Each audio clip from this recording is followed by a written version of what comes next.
Hey, what is going on, everyone? Vega here for Serpent X Tech. Welcome back to another episode of Caffeine and Crypto, where I welcome you to join me with your favorite caffeinated beverage of choice: coffee, energy drink, tea. If you don't like some caffeine, grab some water as we go over this week's crypto news. Or I guess the past couple of weeks, took last week off.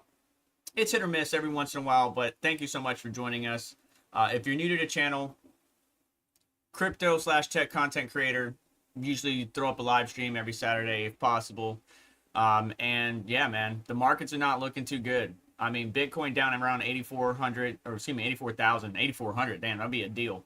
And then I'm sure a lot of people will be panicking. Ethereum below 3,000, XRP under $2, BNB back off of 1,000 down to 821. I mean, it's been a couple weeks, and we saw Bitcoin and the crypto market take a hit. You can see in the upper left-hand corner, if I move out of your way, that unfortunately the market cap for all of crypto is below 3 trillion. It wasn't too long ago when Bitcoin was making a new all-time high that we were above 4 trillion and we were looking really good. I mean, there's been a lot of positive momentum for crypto, yet it has fallen, right? The Clarity Act, regulatory clarity, whatever it might be, positive momentum, stuff like that. But then we have record outflows from the Bitcoin ETFs and from various ETFs. We have legacy, right? And this is some of the things that we're going to talk about in today's episode.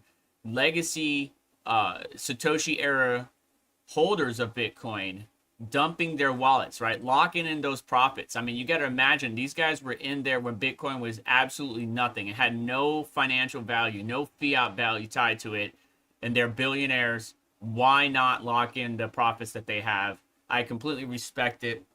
It's unfortunate, but I completely respect it. And then you got a couple of OGs that are not happy with the way Bitcoin is going. You guys can just weigh out in the comments or in the live chat your thoughts about, are you happy with Bitcoin and direction that it's headed? Because I know this is not the way Satoshi had envisioned Bitcoin moving forward. But this is the world we live in today. Bitcoin is basically a tech stock. And just like the tech stocks and much of the market, much of the traditional finance sector, everything's taking a hit. Bitcoin just turning into that canary in the coal mine that lets you know that we're in for some more pain. So we really need to hold some levels, guys. So you can see we fell out here in this orange line. We fell out. I was really hoping for, because we bounced off of it 4 times in the early part of November. I was really hoping for a nice recovery for November, because October, which was supposed to be green, was red, and now November is turning out to be a red month, unfortunately.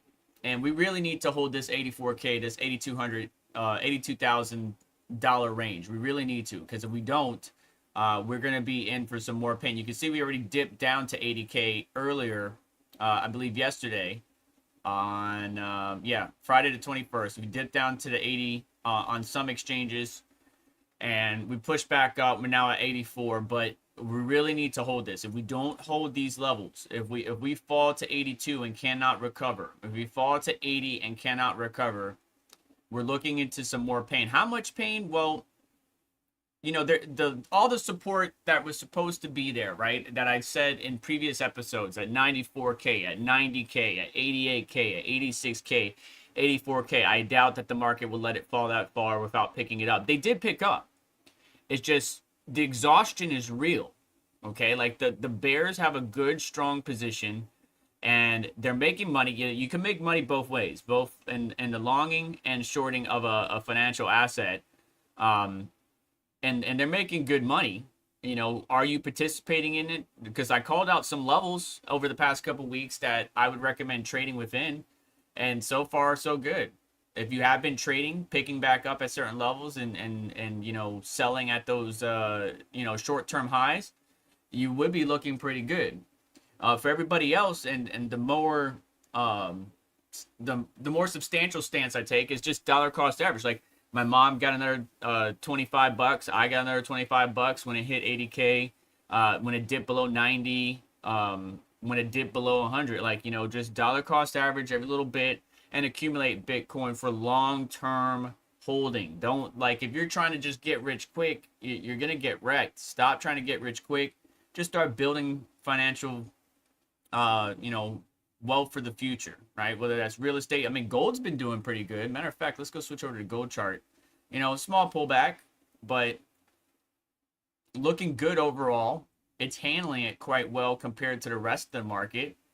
You know, if we go to some of these other stocks, NASDAQ, US Index 100, you know, we're basically, I'm expecting this upcoming week that the normal financial assets out there, the traditional assets, are going to pull back, right? You know, Tesla's down, a number of the other stocks are down, gold's looking pretty good, but you know, SU way down, Bonk way down, Doge way down. Like everything is following Bitcoin, and Bitcoin's turning into that, hey, there's a problem on the horizon. That's the global liquidity, the uncertainty, the doubt, and a number of other things. Moving on to some news articles. If you have any questions, comments, concerns, and of course, if you went away, you know, please let me know in the live chat. Let me go ahead and see if I can sign into this stupid thing real quick so I can get my news article back, and then we'll continue on. But yeah, comment, live chat. If you don't have any money, don't send a super chat. But super chats are appreciated, even though YouTube takes a shit ton of it. So US Bitcoin ETF flows turned positive after 6 days of outflows. We had a lot of outflows, over 240 million outflows. And obviously that caused more the market sentiment to fall further. But it finally recorded, inflows, 240 million in inflows. So 6 days of outflows, we finally got 240 million in inflows on Thursday, ending 6 days of straight outflows. 6 days.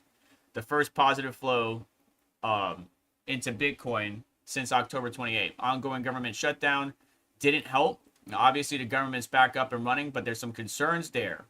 Well, the concern is that the data for October is no bueno. It's gone. Is the basic point of it. So, a lot of uncertainty. The Fed may not cut rates in December, and they're going to, you know, reduce the tightening of what they were planning on doing. They were going to stop the tightening on the financial system. So, a lot of concern, a lot of uncertainty. We still got some feuds out there. We still got some things that the administration, both in our country, the U.S., or various countries, need to get it together. We see Japan, right, the Asian markets, starting to move out of the U.S. dollar and into their own traditional currency or bonds, because the yields outweigh the conversion and so on and so forth. So, the conversion outweighs the yields that you're getting. So it's unfortunate. So we just got a number of things stacked up against us. If you're a crypto fan and only a crypto fan, that we might see some more pain in the market is basically the summary. No outflows were reported from the ETF provider, ending a 6-day streak of consecutive outflows. The longest stretch of outflows since the ETF launch remains 8 consecutive days. We didn't go the full length, but 8 consecutive days is the record that we don't want to break. But since the U.S. government shutdown began on October 1st, ETF flows have mostly been negative, apart from the first week of October when Bitcoin briefly rallied from 114 to the most recent all-time high of 126K. Well, actually, that is the all-time high, 126K. Persistent outflows have since aligned with Bitcoin's decline to 100K. The asset is now down 11% since the shutdown, while the NASDAQ and gold have risen 2 to 4%. Now, those traditional stocks have risen. But what I'm saying is we might have this upcoming week a pullback in the traditional markets because, again, Bitcoin's kind of acting like an indicator, like there's more pain to be felt. It would be nice to maintain above 80K at least, but if we can't hold, expect more pain, unfortunately. We know the shutdown's been resolved. Bitcoin's current correction, which began October 6th, has seen a 21% decline over 31 days. For comparison, the correction during the April tariff-driven sell-off lasted 79 days and resulted in a 32% drop. So there's certainly room, as far as possibility, for Bitcoin to continue to fall. I believe that there was a lot of support that would pick up at the levels that we already have passed, but clearly I was wrong because you could see the volume. If we zoom out, you could see the volume of these sells really haven't really had a good day of strong volume since November of 2024 that surpassed the short term, like the sells. So, yeah. More pain. Let's go from 85. We'll cut the difference between 86 and 84. And if we were to fall down another 30-ish%. That'll put us at 60K. So 66K Bitcoin might actually be on the table if all hell breaks loose. Now, I'm not saying that's going to happen. I'm just saying it could happen because I think everybody's just exhausted, man. Everybody's just exhausted. Why crypto is having a terrible, horrible, no good, very bad month. Sounds like a title DJT would create. Well, it's cratered, losing more than 1 trillion in value, right? We're below 3 trillion. We went from 4 trillion during the all-time highs, or a little bit above 4 trillion, to now below 3 trillion, 2.88 to be exact. Bitcoin's dropped at 32% after making an all-time high. We're in a short-term bear market. Now, I say short-term bear market, but it could certainly turn into a long-term one, unfortunately.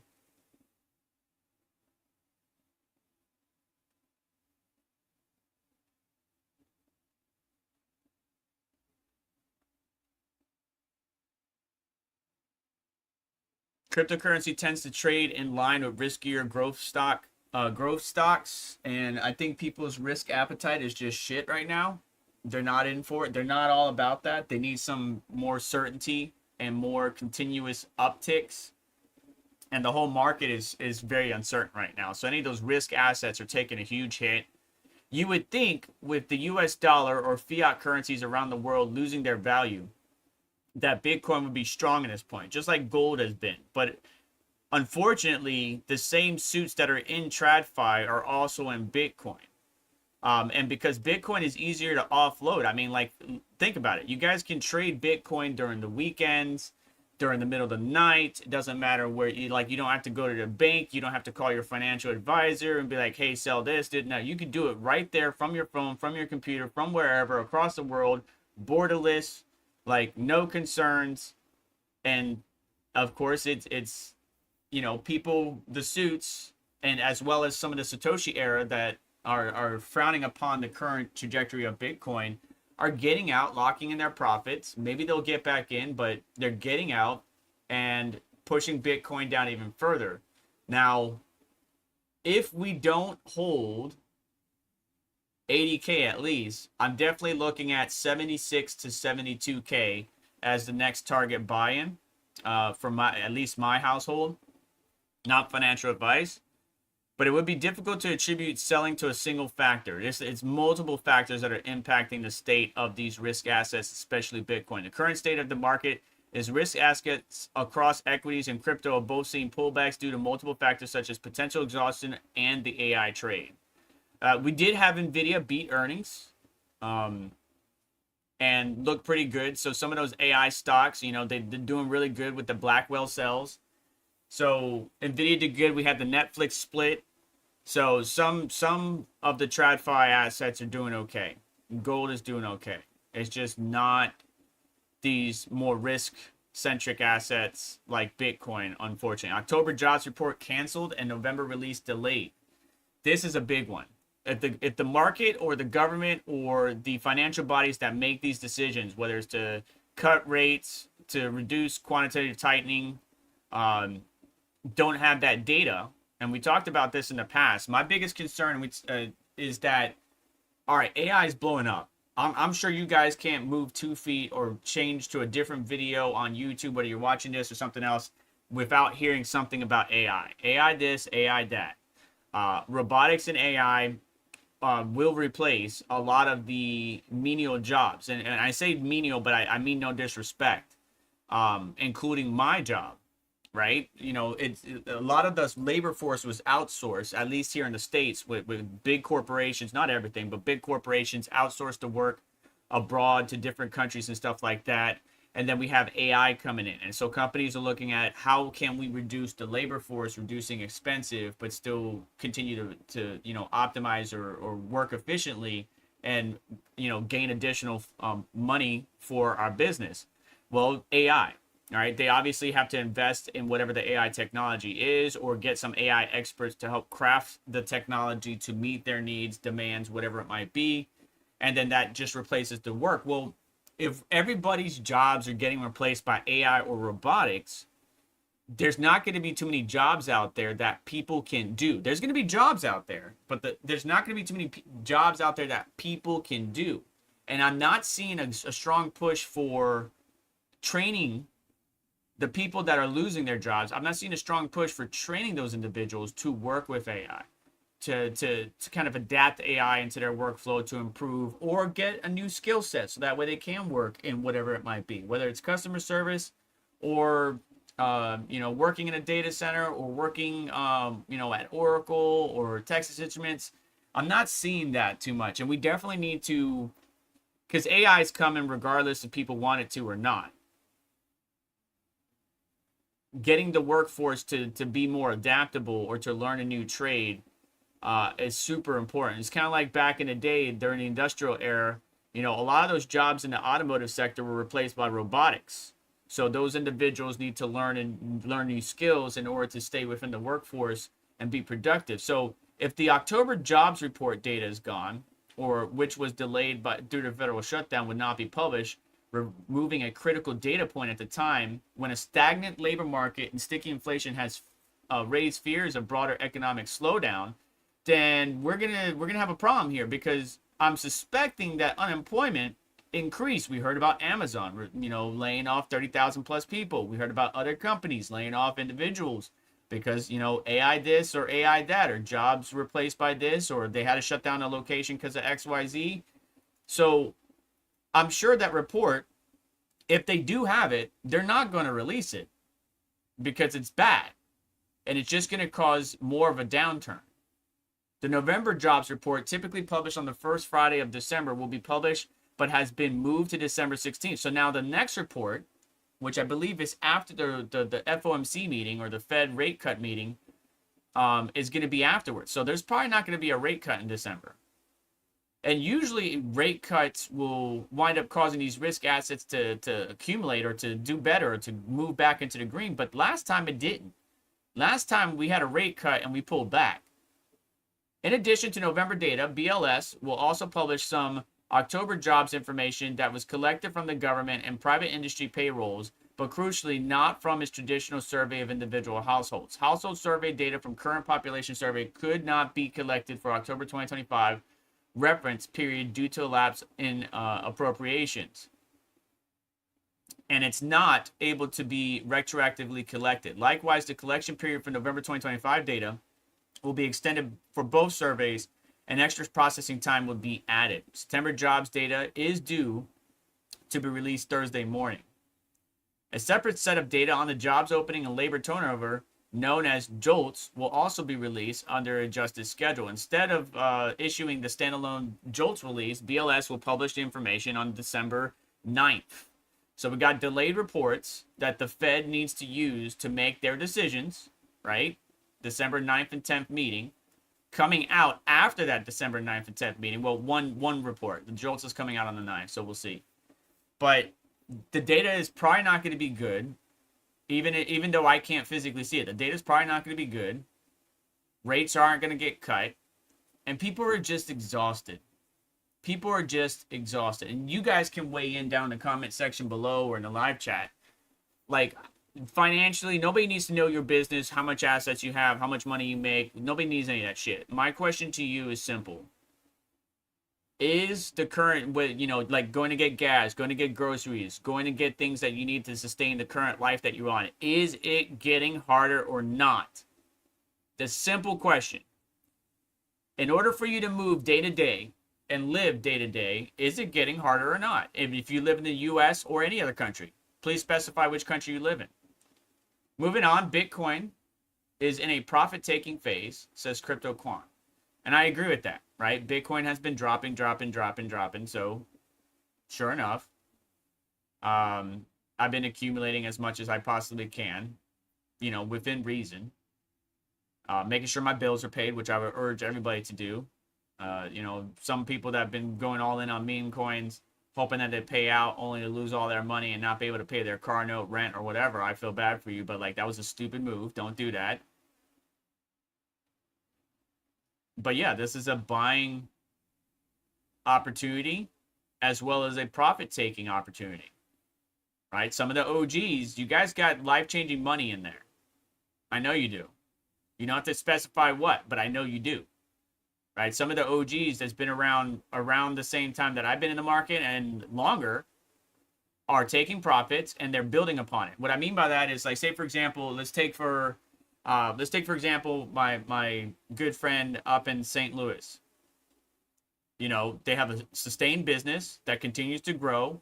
They keep getting more and more work, but they're expanding their options, not only into Bitcoin mining and other mining facilities, but also into automotive, right? So they're taking profits, but they're taking those profits and reinvesting it into different areas to grow their business, right? If you're just taking profits to dick around or to go travel to Dubai or do this or do that, you know, you're not, what are you making out of that? Unless you got like a really good, like this is a good opportunity for you to network some individuals at Dubai and stuff and possibly get other job opportunities or get paid or whatever, then great. But if you're just going around to dick around and you just want to spend money and act like you're rich for a fucking day, I don't think that's very efficient, but that's your life. That's your style. Cool. Do you. So the OGs, if you're taking profits or locking in profits, hope you're not selling all of it, but I'm happy for you. Congratulations, especially the Satoshi era individuals. Much respect and love. I did raise concerns about quantum computing and state-sponsored quantum computing being able to crack some of those legacy Bitcoin addresses that haven't moved funds since Satoshi era being cracked. And then, you know, so it's not the original owner, it's somebody else. But some of these are definitely the original owner taking in profits. So cool. This profit taking is further worsened by the historical precedent of Bitcoin, referring to Bitcoin's profit and loss index. Youngju noted that Bitcoin market is entering a bear market. For context, the P&L looks at the average price which all Bitcoin holders bought their Bitcoin. I'm talking about this post right here. Bitcoin is a profit-taking phase. Only macro liquidity can override the profit-taking cycle, just as we saw in 2020. And if we look at this image here, I'm going to full screen it for you guys. Right, so we got price of Bitcoin in the dark black, and then we have the MA365 in purple. So he says 2020. So here we are in 2020. If we go straight up, you see how Bitcoin is below the price right here. But then in 2022, we went positive before we came negative again. But COVID and all that other stuff. So really, let's look back even further. Let's say we're back here in between 2016 and 2017. Flatlining though.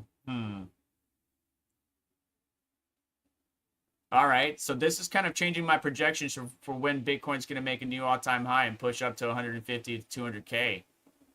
My timeline is now pushed back to 2027. It might even be mid-2027. I was really hoping for it to be the beginning of 2026 or the end of 2025, but now it's being pushed back. Interesting. What are your thoughts? When do you think Bitcoin would make a new all-time high and push towards that 150, 200K area?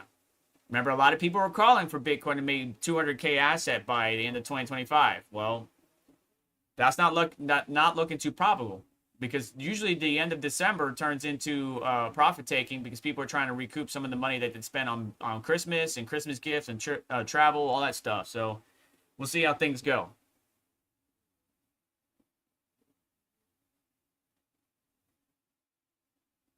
Bitcoin RSI is already in oversold territory. Analysts believe that the coin could hit its lowest possible bottom at 78K. Bitcoin may experience a full recovery once it slips further into bear market. So that's why I was saying like 76K is what I'm eyeing. Right? And now the crypto brutal month triggers a stress test for Wall Street. So like I said, TradFi and some of the assets over there have been taking a hit. Bitcoin's your canary in the coal mine, letting you know that shit's coming, unfortunately. So I think this next week is going to be another pullback for TradFi and Bitcoin. I'm hoping I'm wrong, but realistically, we really need to hold the 80K level. If we lose the 80K level at the bare minimum, we're looking at a 76 72K Bitcoin, somewhere in that range. Now, that'd be more of a buying opportunity. I know that I would personally throw 50 at it, throw 20 at it, whatever, as it goes down. But I know not everybody can do that. And you can see over here on the right-hand side, right? We got the U.S. stocks. We can see that S&P 500, Dow, NASDAQ, Russell, VIX, gold, all looking good in the short term. Obviously, the markets are closed today, but, you know, over the past 5 days, we had, you know, some pullback. So earlier this week, S&P slipped.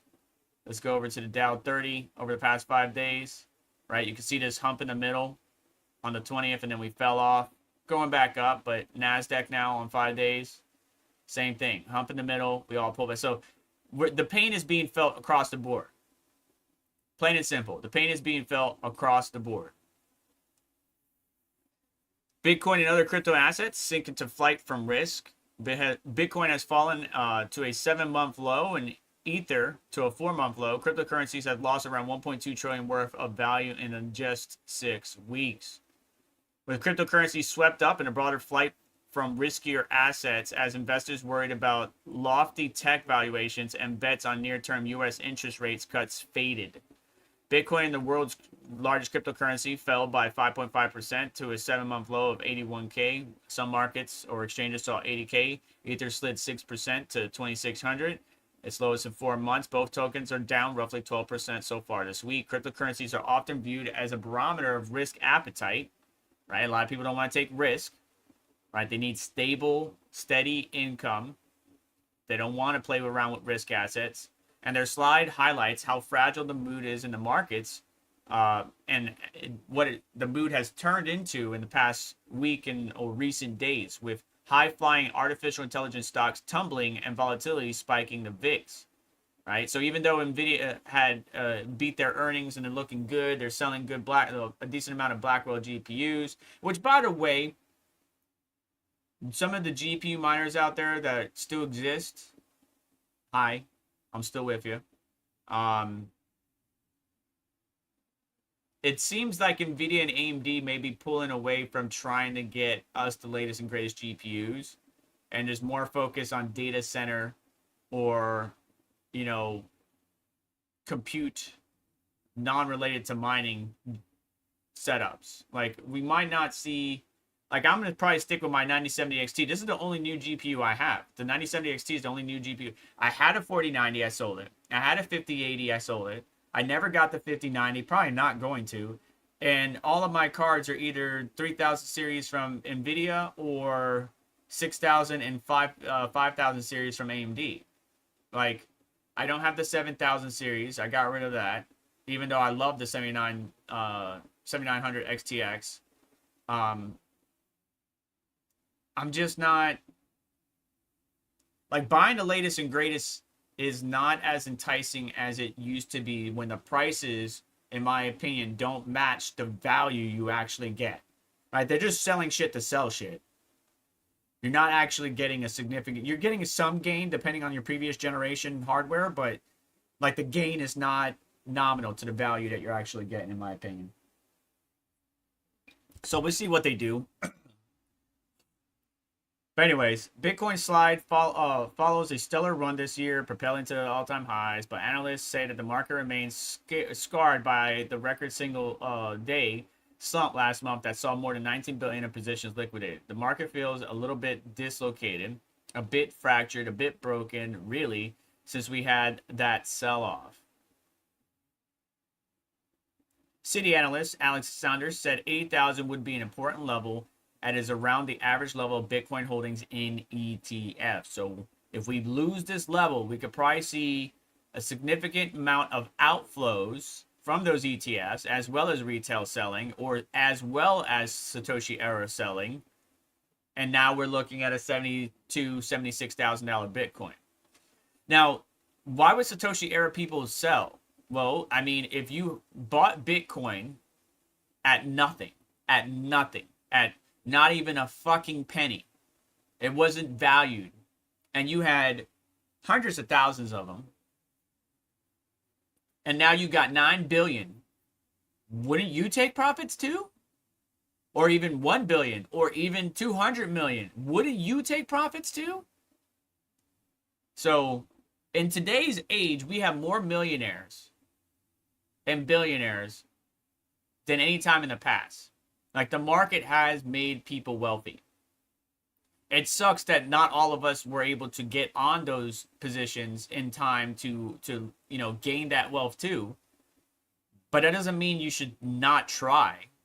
You should accumulate. You should build something for you in the future, right? Whatever that might be. Real estate. Certain cars that might appreciate in value.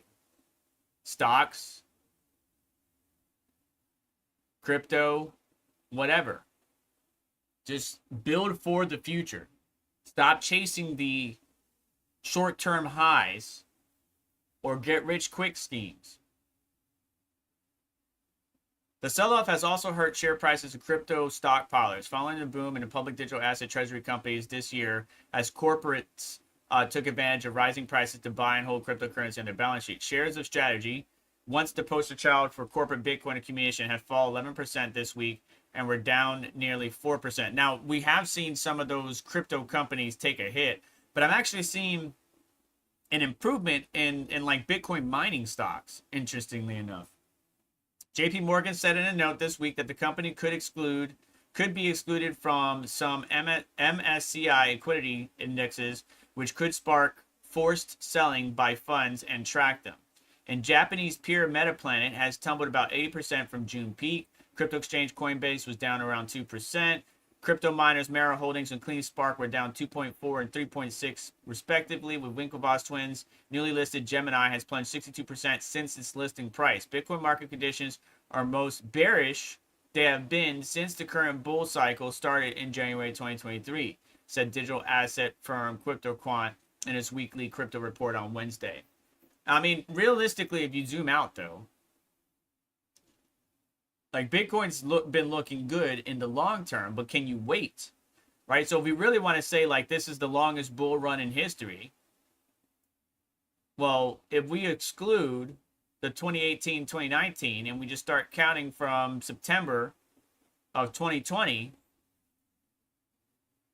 like 5 years, right? And so, like, when you're investing in a 401k, IRA, stuff like that, whatever funds you choose, right, that where you're trying to build long-term wealth, you can see the 1% or like 1 year, 3 year, 5 year, 10-year results, right? Like, 2%, 4%, 7%, depending on the time frame, right? Well, since that date of 2020, I'm not saying this is going to happen, and not saying it's going to happen immediately. But if we go from September 2020, and yes, there's been lulls in between, right? We had a huge dip here in 2022, COVID, all that good stuff. Well, that wasn't good, but all that stuff. Let's just average it, right? So not even go up to the top. That's still a 900% increase. So if you buy Bitcoin now, what's at 84 or even 80K, and you hold till 2030, Bitcoin could be by then, and again, there's a lot of people speculating $1 million, $1.5 million, $2 million Bitcoin by 2032. Let them speculate all they want, right? Unless you're day trading, you shouldn't be looking at the chart. Like, I stop completely looking at the charts all the time. I stop. 1, because I don't have time. 2, because I'm building for the long-term future of my family, not tomorrow, not right now. I'm building for the long term. So if Bitcoin goes up to, let's say, doesn't hit 1 million, but at least gets up to 300,000, right? You bought 1 Bitcoin today at 84K. Like, that's a $200,000 increase, almost, right? I can't math real quick. I don't know why I'm messing up. So 300,000, yeah, that's a little bit over $200,000 back in your pocket from something that you did in today, in 2030. So if you zoom out, Bitcoin looks good still. Yes, the short term feels like shit. I mean, that's a huge dip, guys. Let's measure that real quick. So since that all-time high to where we fell is a 34% dip. Again, within the realm of possible. Within the, like, this is something we know Bitcoin does. This isn't new to us. Crypto's Q4 wipeout is among the worst in memory, but better times may be ahead, says analyst. Let's see which analyst this is. Right? It's been brutal. It's talking about Bitcoin, Ethereum, Solana, all nosediving. The former down to 13%, the latter down 9%. And by the way, I'm still accumulating Solana. What I'm doing is I'm using the Jazz miners to accumulate ETC or ETHW or whatever the more profitable one is, and converting that into Solana using a mineable. Check that out in videos I've done in the past. I got a link for you. But yeah, I'm using my small machines that are not drawing a lot of electricity because my electric company sucks. To just accumulate little bits here and there. And then I'm dollar cost averaging here and there. And then I'm mining what I can efficiently, right? When the power cost isn't too high during the middle of the day. Machines are on there and just little bits here and there, right? I'm buying, I'm mining, I'm participating, I'm helping secure the network, I'm evaluating, I'm adjusting, all of that, right? Just like you would do with your 401k or IRA. You would adjust every 6 months to a year, maybe more sooner than that if you had a financial advisor. You're making some adjustments because of the current market conditions. The market's looking like shit. It will get better. There will be light at the end of the tunnel, but you do need to adjust and figure out what's best for you and your setup, your family, your financial position, as well as what you want to build for the financial future. This route comes at a time when many thought 2025 would be a boom for crypto thanks to President DJT. Friendly regulatory stance to the sector. That was true for most of the year, and Bitcoin outpaced the S&P 500. However, since October 6th, Bitcoin is now down what we saw, 32%, 31%, they say here, from its all-time high of roughly 126K compared to the roughly 3% gain of the S&P 500, right?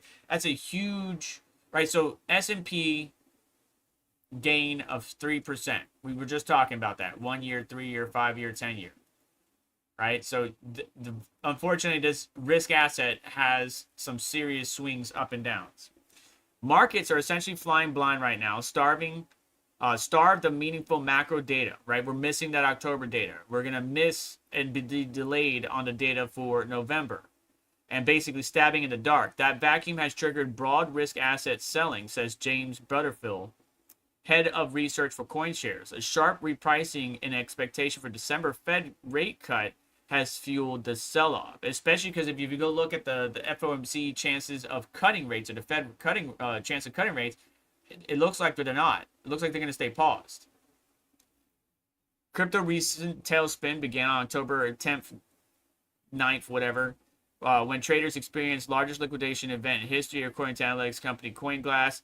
That event came after Trump threatened China again with another tariff, 100% tariff. Macroeconomic factors have only cemented crypto's decline since then, and the likelihood of another rate cut by the Fed keeps getting slimmer. Vele Lud, I'm not sure if I said that right, head of research on K33, took an optimistic stance on a report released on Tuesday, pointing to the broader institutional embrace of crypto this year. We expected Rosier. So, wow, I can't read. We expected rosier times ahead due to accelerated institutional adoption and expansionary monetary environment. Yeah, people were expecting, ETFs are here. We got banks buying, we got institutions buying, we got retirement funds buying. Everybody's buying. There's clarity. Trump is a friend of ours. We should go up, but we're not. Because when you introduce that uncertainty, when you have an influencer or an important person, not just DJT, say stupid shit in a public setting, it causes the markets to go stupid, be fearful, pull out. Hashtag never pull out. But anyways, Lud predicts that Bitcoin will bottom out at 84 to 86K. We're there now. Before it recovers. He says that the previous drawdowns have lasted more than 50 days, and the current one is only at 43. So let's look at the 50-day mark.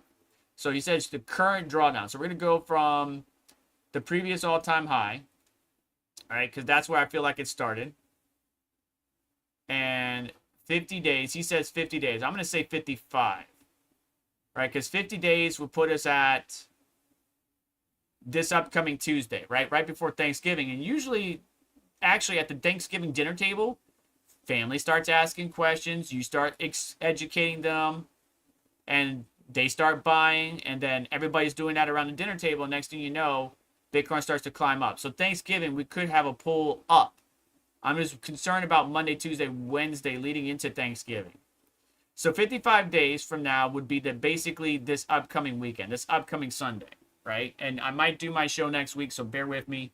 I'm sorry if a lot of you stopped watching because I haven't been putting out as much content or doing my shows as consistently. I do apologize for that, but thank you for bearing with me and understanding that I got to focus on my family first. Anyways, let's see how this week goes. Hence the title. We must hold these levels or we will fall further. But if we can make it through this week, right? Black Friday's coming, Cyber Monday's coming. People are going to spend their money elsewhere, not on crypto. If we can make it through this week, staying above 80K, hopefully December we could start clawing our way back upwards. Moving on, as I don't see any questions, comments, or concerns in the live chat, so I'm going to keep on rocking. Good morning to everybody that showed up at the beginning and stopping by now. I will check in with you here in just a minute. So Bitmain is kind of being probed by various departments in the U.S. Chinese maker behind most of the world's Bitcoin miners has been the focus of U.S. national security probe. Investigators have sought to assess whether Bitmain technology products pose risk of espionage or sabotage. According to people familiar with the matter, the company says they don't. Now, we've torn apart these ASICs. We've worked on them, power supplies and stuff like that. I don't see anything in it. Like, they're concerned about the chips within it. I don't see anything in it that could be used for nefarious purposes. I think Bitmain is just a powerful mining company that is hungry for money, and that's exactly what they're doing. They are one of the leading manufacturers of ASICs. We still got Canon, we still got Wetsminer, we still got Alpha, we got a number of them. But Bitmain does take a huge market share of the crypto mining ecosystem. So we want to pay attention to this because we know many of you have already been having trouble getting machines into the U.S. We're already having to pay extraordinary amounts of money, whether it's because of tariffs or customs, especially in Canada. But now, because a lot of those machines were being held by customs, by the postal service, whatever it might be, for a number of other reasons. Not just because, you got to pay a fee, but because there's obviously some concerns. I don't think the concern is warranted, but I'm not in a position of power when it comes to the U.S., national security agencies and stuff like that. So we'll see how things go.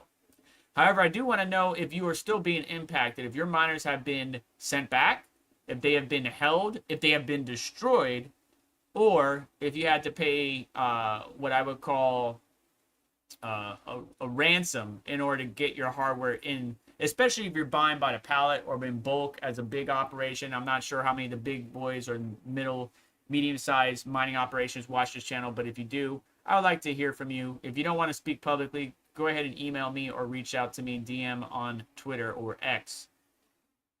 Congratulations, though. Some positive news. One of you hit a Bitcoin block. The Solar Miner earned a Bitcoin bounty, mining the network's 240,569 blocks, securing 266,000 worth of Bitcoin against incredible odds. Now, I was talking about this because as Bitcoin continued to fall, and I was talking about this in previous weeks, as Bitcoin continued to fall, I was saying that some operations will have to shut down, reducing the Bitcoin network's hash rate and difficulty, increasing the odds for one of us to hit a solo block. So 1, congratulations to whoever it was. 2, I expect more of these if Bitcoin continues to draw down. And 3, don't ever announce who you are if you want a Bitcoin block. Don't ever do it. I don't care if you want to. Don't do it. Just don't. It's nobody's business. That's the beauty of Bitcoin, right? It doesn't have privacy mechanisms built in, but realistically, you can make it harder for somebody to figure out who you are unless you just straight up show your address on a live stream, on a video, share it with your friend, whatever it might be. Just don't give any public trace until it's time to cash out, and then you got to pay your fair share of taxes. But if you go to announce to people how much you fucking got, man, you're just going to make yourself a risk to get pistol whipped and your shit taken. Don't do it. It looks like the person won it with some BitX gammas and some various mining rigs. Let's see, what is the... Did we know the hash rate of it? Hash rate of 1.2 terahash per second. That's what a BitX can do. Was using machine resembling a BitX. Blah, blah, blah, blah, blah. 6.73. A whole miner won 6.73 with 6.73 terahash. They won a Bitcoin block. So that's kind of like a future bit Apollo too, right? Or that could be a swarm of BitXs. That could be a couple of Canon Mini 3s, so on and so forth. And that's exactly what I have. I have a swarm of BitXs and Nerd QX, right? That could also be a Nerd QX overclocked. And it was won by Solo, the Doctor's Pool, Solo CK, one of my favorite pools. Public Pool won the last one. So it is still possible out there to win and hit a Bitcoin block. As many people tell you that it's never going to happen because the chances are very slim. I will say that the chances of hitting a Bitcoin block are still better than being bit by a shark or struck by lightning. Now, if you want to prove my math wrong on that, please feel free to educate me. But I'm pretty sure that the chances of hitting a Bitcoin block is at least better than hitting the actual lottery in the United States.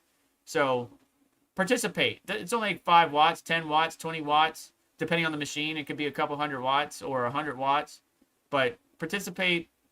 Have a small chance. You set it, you forget it, you check on it every once, maybe not forget it, but you check on it every once in a while, you log in via IP, and you have a chance of hitting a Bitcoin block. Congrats to you, wherever you are. Be Evolved said, another block for the plebs. The small guys still have a chance. That's all I'm saying. The small guys still have a chance. You may not have a warehouse full of ASICs, but you still have a chance. And what other ecosystem is going to give you that opportunity? And I'm not talking about in crypto. I'm talking about in general. What other ecosystem is going to give you that opportunity? Moving on, Bitcoin mining stocks rise after Nvidia results and lift for the AI sector. Bitcoin mining stocks moved higher on Thursday as Nvidia's stronger than expected quarterly results added momentum to Bitcoin miner turned AI factory equities, right? So we got some of these mining operations jumping to AI and data center. Well, mining operations are classified as data centers, yada, yada, yada. But let's say swapping out a section of their ASICs for GPUs just to do completely AI-centric workloads. But yeah, the NASDAQ Irene rose 9, TeraWolf rose 9, Core Scientific rose 5, Cypher Mining rose 13. While Bitcoin fell 1% over 24 hours. So people are still betting on, even though AI stocks have taken a hit, people are still betting on AI companies and data center companies, which these mining, like Core Scientific, fall under.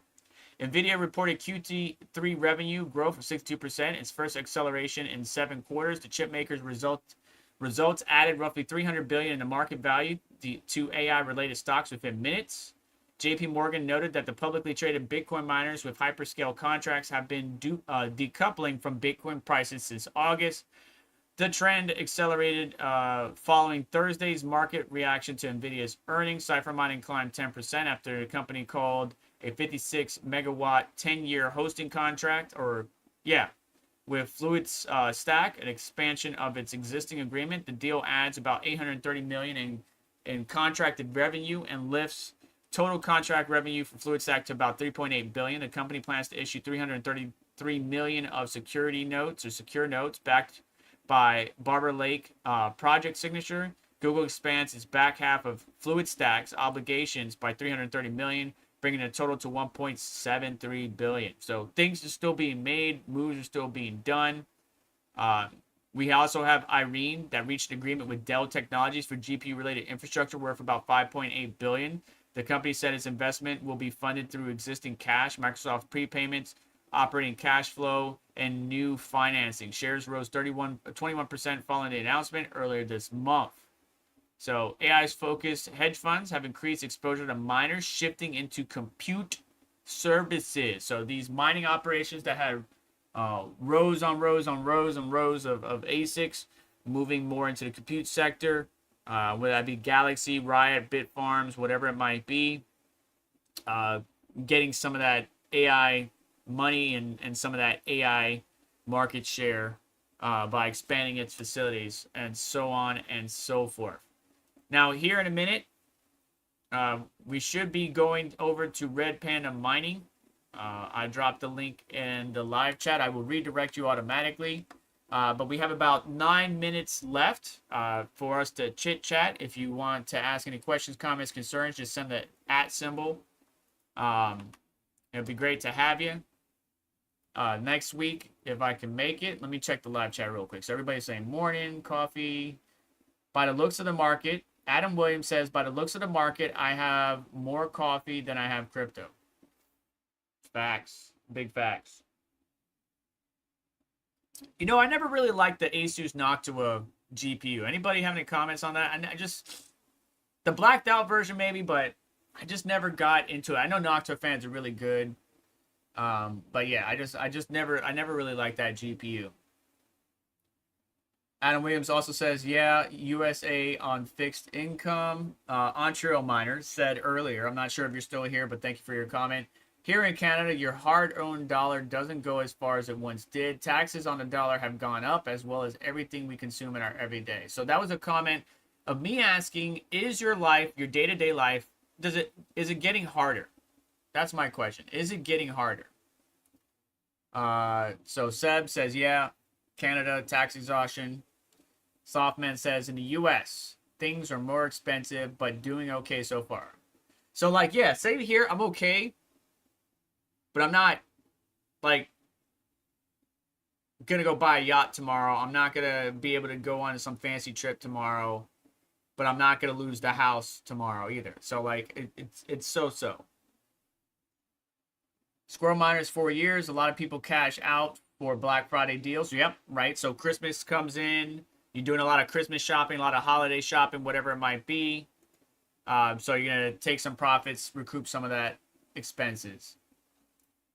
2026, maybe later this year. So I think Slothman 2020 is talking about the possibility of Bitcoin making a new all-time high. Is it possible that Bitcoin would make a new all-time high by the end of this year? I mean, yeah, but we would need to see some significant inflows. Some significant inflows. And let's go to the top of this chart here real quick.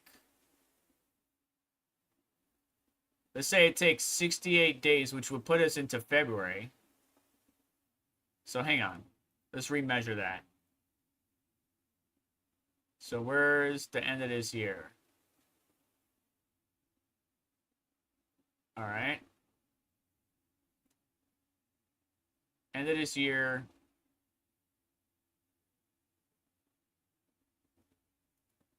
So we got 39 days to get to at least 128,000. And that's a 50% increase. I don't think that's likely, but I mean, shit, I could be wrong. Let's go from here to the all-time high. That was a 65% increase, but I took almost 186 days. Let's do this one, this nice spike up here. So let's go from here to there. Yeah, that took 44 days, and that was 37%. So I'm thinking sometime after tax season next year, if we really like speculating, sometime after tax season next year, we might make a new all-time high. But realistically, like I'm saying, my timetable got pushed out to almost 2027, mid 2027 or Q2 2027. Why is NY recently $5 a croissant? Crazy. You know what? I was just thinking about that. There was a bodega down the road that really made some awesome killer breakfast sandwiches that I miss. My dad used to take me there all the time. Beef in Canada went up for sure, says Ontario Miner. Squirrel Master said OpenAI contract with AMD for 6.2 gigawatts of MI350 GPUs, right? So that we're going to see a continuous push from AMD and Nvidia, focusing more on that. Like we might get some GPUs that the gamers care about. But yeah, I think they're just not going to care as much as they used to. Pellish Miner, good morning. Bitcoin has been trading sideways for 6 months. Cost for a while now. Yeah, steady. Electric companies are a scam. Yes, Sloth. I 100% agree. Just got out of the hole that my electric company put me in. So just going to save up. Bitcoin ASICs are down right now. I do need to do some adjustments to the setup.